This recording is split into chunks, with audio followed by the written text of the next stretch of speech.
Do you C-Class? Or did you just see some idiot from the Midlands who's run out of interesting analogies for his car reviews? I suppose I could have just said, oh, it's like an S-Class but smaller. Though that's just obvious, isn't it? Anyway, in this video I'm going to talk you through this car, tell you about its design, its interior, its technology, and find out what it's like to drive, and of course test its performance. I'm Mark Watson and you're watching Carwow. Buying a new car? Then head to Carwow and my team will help you find your next car at a fair price. Carwow, your one-stop car buying comparison site. Let's start off this video by talking about the price. Actually, I can't give you an exact price because this is actually a German car. I'm reviewing it in the UK because of COVID. I'm not allowed to go to Germany because they won't let us Britishers in. So no price is confirmed for the UK yet, but I reckon it's going to start around £35,000. However, if you want to keep up to date with the latest pricing and offers available on the new C-Class, click on the pop-out banner up there to go to Carwow. Alternatively, just Google Help Me Carwow, and my team and I will help you choose the right car for you and get it for a fair price from one of our trusted dealers. Also, we can help you sell your car now. All you have to do is upload some photos of your car, put in the details, and you'll get great offers back from our dealers for your car. And they'll buy it from you and give you the cash and take it away. Simple.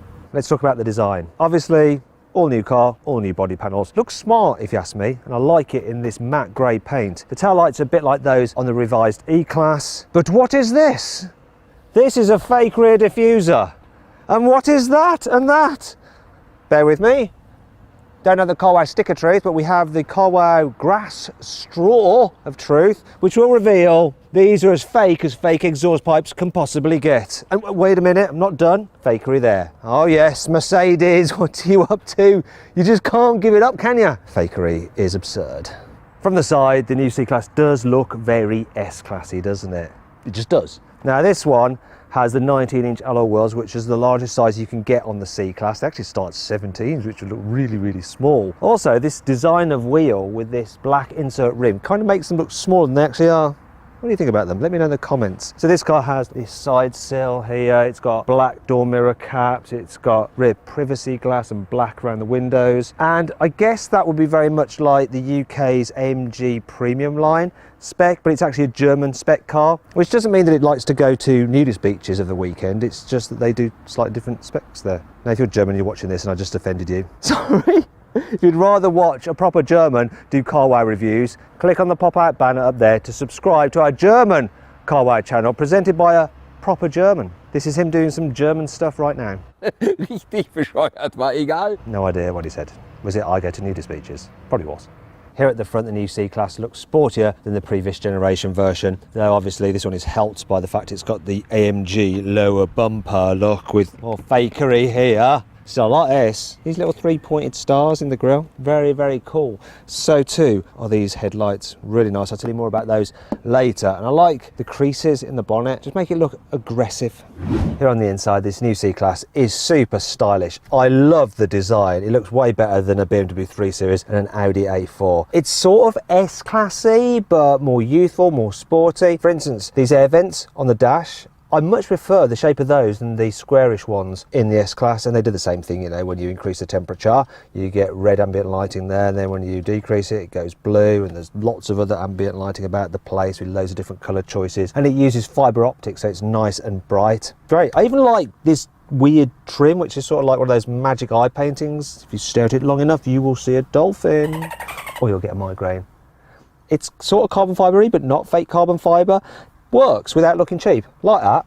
I like the new steering wheel as well, apart from the fact that it's got touch sensitive buttons, which are a bit of a fiddle to use. It's a bit of a fiddle to use the climate control, even though they're there on the screen the whole time. Yeah, you can't tell that you're necessarily pressing them when you're driving. You have to look down, which isn't ideal. So there's something else that isn't ideal.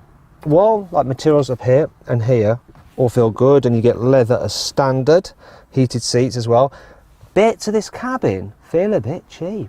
Scratchy muck scratch. Scratchy muck scratch, more scratchiness, and the worst bit here, this door panel. When it comes to actual build quality, I think a BMW 3 Series is better made and has nicer materials. And if you want to see my full in-depth video review of that car, putting a link popping out in the top right hand corner of the screen, click on that, you can go watch it now.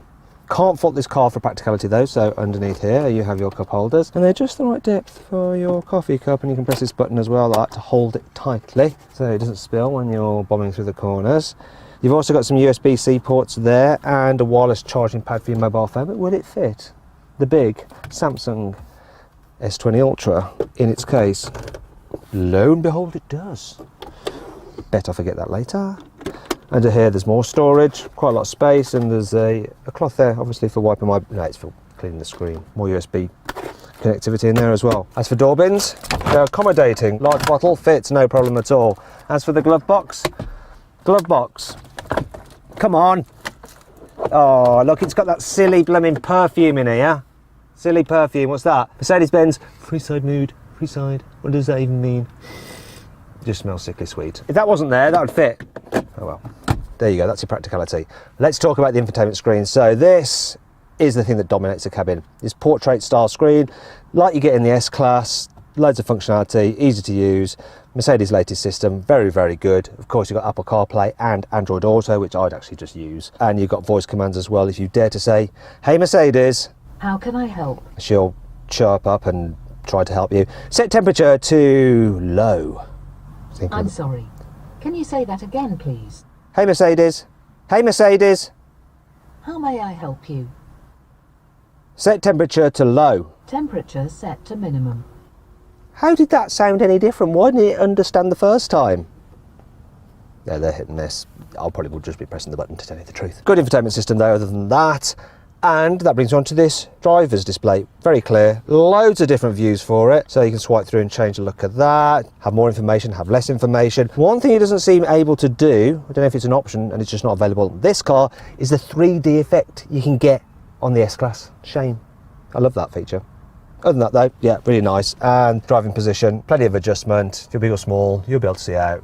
No problem at all. Oh, and look, it's not bad. An electrically operated steering wheel column on a C-Class. Someone's probably typing going, Matt, they always had that. It's just BMW and Audi that doesn't do it. I can't remember, sorry. I can't know everything. The interior coolness extends all the way into the back of the C-Class.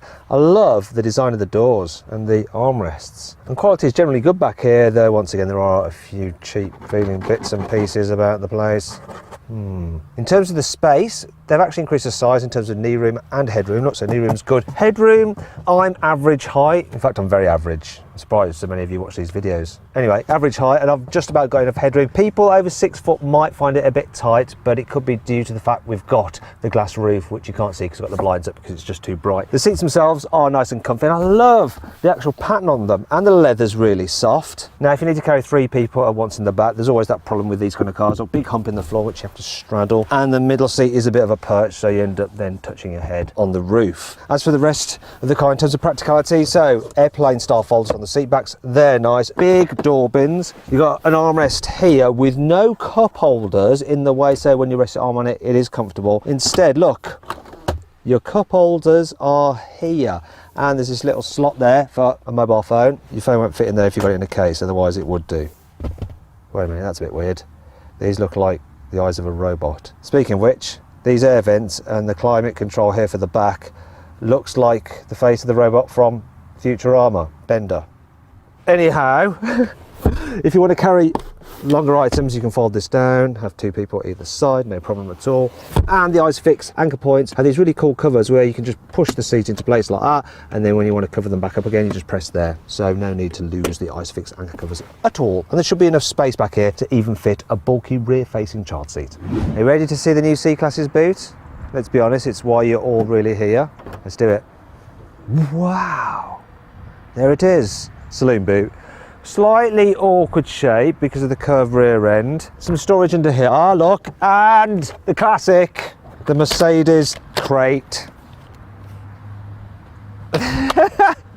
Storage nets, tie down points, hooks to hang things off. An okay square shape in there, so you should be able to fit quite a lot of stuff in it. However, in terms of outright capacity, 455 litres, whereas an Audi A4 and a BMW 3 Series, the boot capacity on those cars, 480 litres. So if you're playing a game of boot top trumps, you're going to lose with this car. And that brings us to 5 annoying things about the new C-Class. Those shiny vents on the dash may look cool, but they reflect quite badly in the windscreen, which is a bit distracting. This matte paint looks cool, but it does chip quite easily. Look, there's a stone chip on this one already, and it's quite hard to fix. Also, if a bird poos on it, the acid in the bird's dropping can eat into the paint quite easily, so you have to wipe it up as soon as it lands, which you can't do if it's parked and you leave it. Oh dear. The car's key is big, shiny and, heavy. So it feels expensive in your hands. The only problem is it feels a little bit too weighty and cumbersome in your pocket. I mean, look at that. Am I pleased to see you, or have I just got a Mercedes C-Class key in my pocket? While many of the engines from the previous C-Class are carried over to this new one, there is one that they're not taking across, and it's the one that everyone loves. It's the 4-litre twin-turbo V8 from the C63. Apparently, the new C63 will be a 4-cylinder hybrid. The previous generation C-Class was unique in its segment for being available with all-round air suspension, which is the kind of thing you normally find on bigger, more luxurious cars. However, they've stopped that.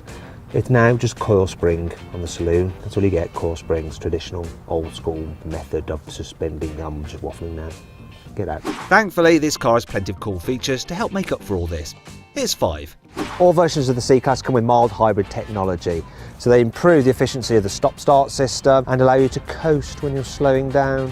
Also, adds a bit of an extra boost when you put your foot down, so for very short periods, the little electric motor, which is part of the mild hybrid system, can give you an extra 200 newton meters of torque. And FYI, that's the same amount of pulling power that you get from a 1-litre turbo Volkswagen Golf.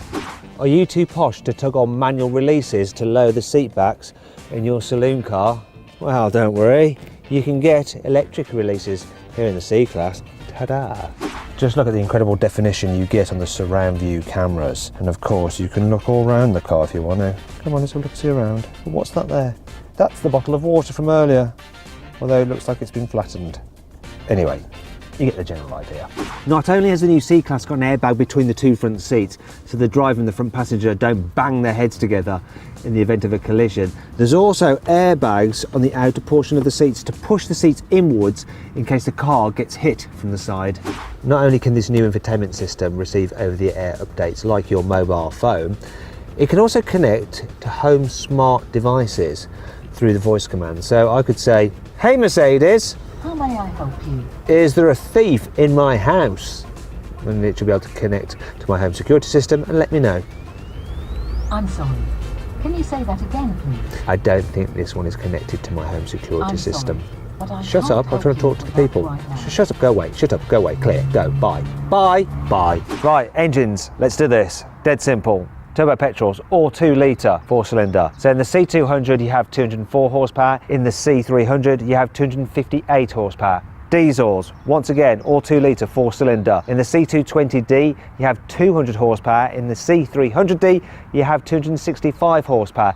Then there's a C300E, which is a plug-in hybrid. You get the 2-litre 4-cylinder, 204 horsepower petrol motor, plus an electric motor with 129 horsepower, a 25 kilowatt hour battery pack, which will give you a range of electric only power of up to 62 miles. All right, let's go for a little drive in this new C-Class. And the first thing I want to tell you about is how you can get it with rear wheel steering, which makes it more maneuverable than ever. So mini roundabout, can I circumnavigate it like a complete and utter pilchard? Come on, hopefully nothing comes out of the main Mercedes gate. Yes, I'm filming at Mercedes headquarters in the UK.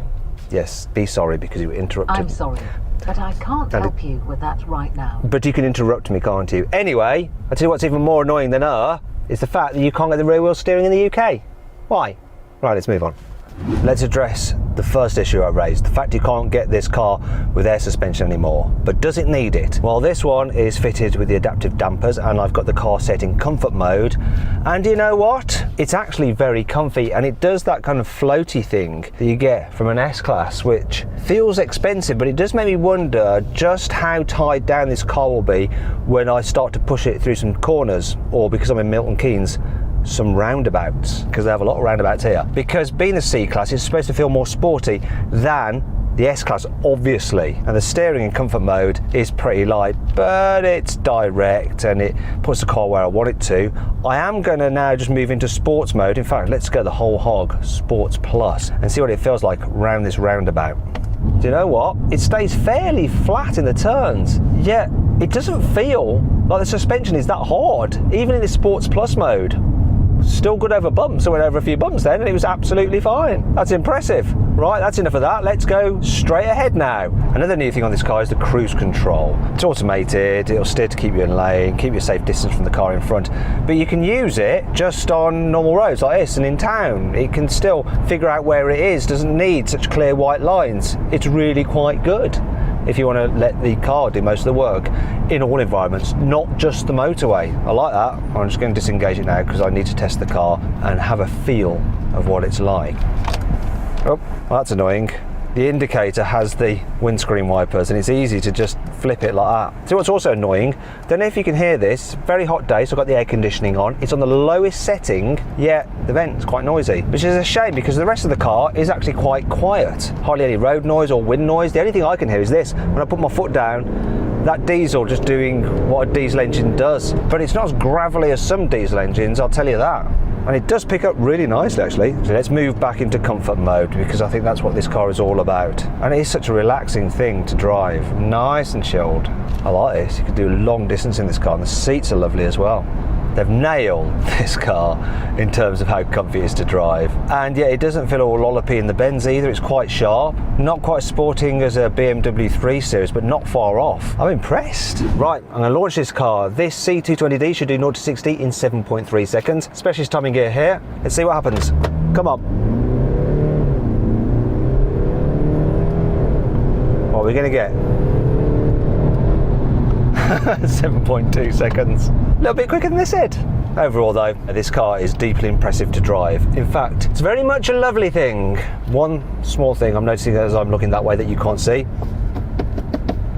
These pillars, quite a blind spot. Other than that, as I said, lovely.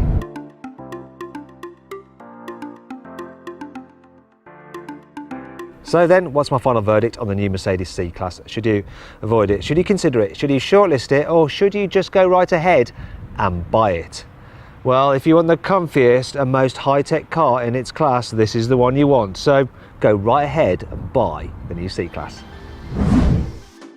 Hope you'll enjoy the video. If you did, please give it a like. In return, I'll give you access to my favourite nudist beach. Let me know what you think of this car in the comments below. And if you click on those windows there, you can watch some more videos. And if you click on that box there, you can go to Carwow and we'll help you sell your old car and get a great price for it.